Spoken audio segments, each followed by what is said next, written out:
before getting onto this particular job. So I will share some of my thoughts. What I have time for us to learn that.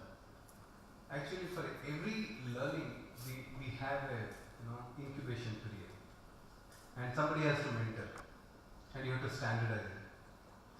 The second skill I somehow learned was areca nut chopping. Areca nut chopping, supari. Okay, it also is a different type of skill. But over a period of time, there were machines to do the same. The third skill I learned was there is this vanilla, this wine comes and then we have to do the cross pollination, because there are male flowers, there are female flowers, we have to pollinate, this artificial pollination. Why I am telling these three is, first skill we need not have to substitute with machine. At the end of the day, because there is a different economics going into delta manpower divided by delta automation, whether it is profitable or not. I feel that in a labor intensive country like India, I don't think we have to substitute. The second one, which is a very routine standardizable thing, so we can always substitute it with machine. The third is you can never substitute, because the moment you put machine on the job, those very delicate flowers are going to break. So all the skills need not be substituted. All the skills are not that easily replicable. So we should understand that each skill has its own different nuances. But at the same time, skills have a bearing on value chain.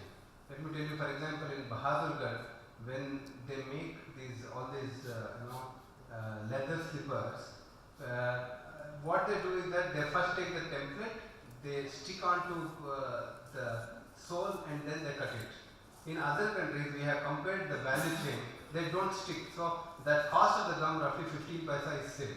So if you go on adding that way, the value chain has a major bearing as far as skill is concerned. If skilled manpower is there, we can definitely make it cost competitive. That's why it's very important to understand this. Third, in Gurgaon we have a very successful model, that is Apparel Export Promotion Council. Why I am telling this is, across the world there are only two concepts on which the industrial competitiveness is achieved. One is cluster development, other is value chain. So unless cluster development is there, we are not going to have that scale.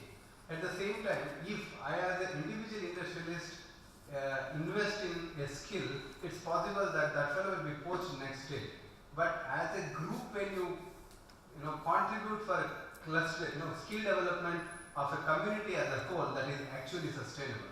That is why it is a great model for the entire country. In almost every sector I propose, I hope that there should be an agency like Apparel Export Promotion Council.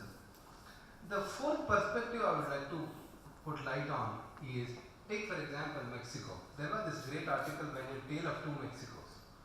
There is a formal Mexico, there is an informal Mexico.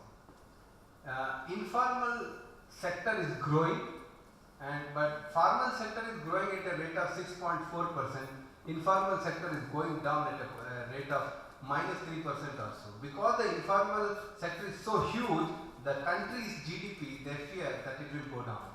So we should emphasize the skills in formal sector rather than informal sector. Whenever we speak of skills, we have a trap, that is, speak of plumbers, hair cutting people. No, let us concentrate on formal sector. We don't have industrial welders, we don't have industrial machinists. When we don't have that, I don't think we should concentrate on plumbers so much. These are my personal opinions. There may be opinions which may differ. Once again, this I would like to extend it to one particular concept.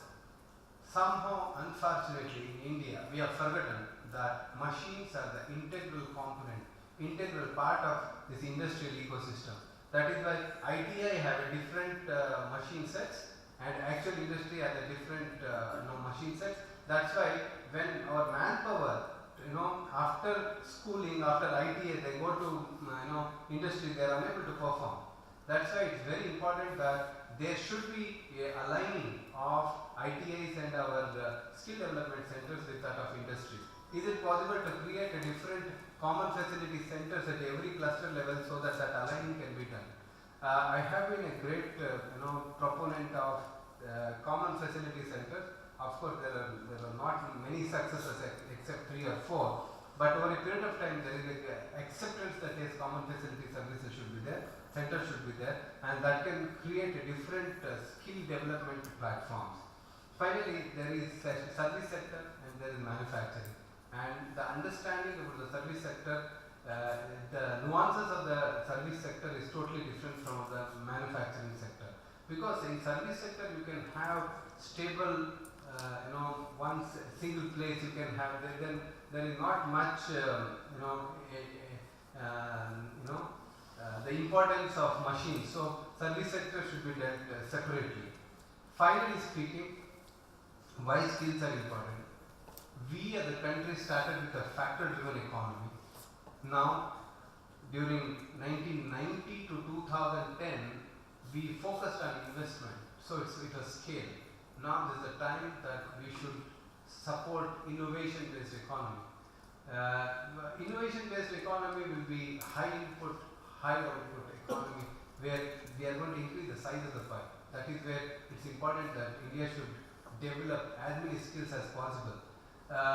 In service sector, it has its own importance because we have to graduate, for example, from BPO to KPO. We need once again skill sets. If at all I want Gurgaon to become a financial sector hub, just like Singapore, where 15% of the financial services are done, I don't think we can because we don't have such a manpower to understand financial techniques, etc., etc. So it's a high time that we understand the total ecosystem and start developing skills. And I think, but unfortunately, last 5 to 10 years, I don't think in industry we had a special emphasis on skill development, particularly either in value chain terms or in cluster development terms. Now it's the time that we go in structural manner, we concentrate on core skills.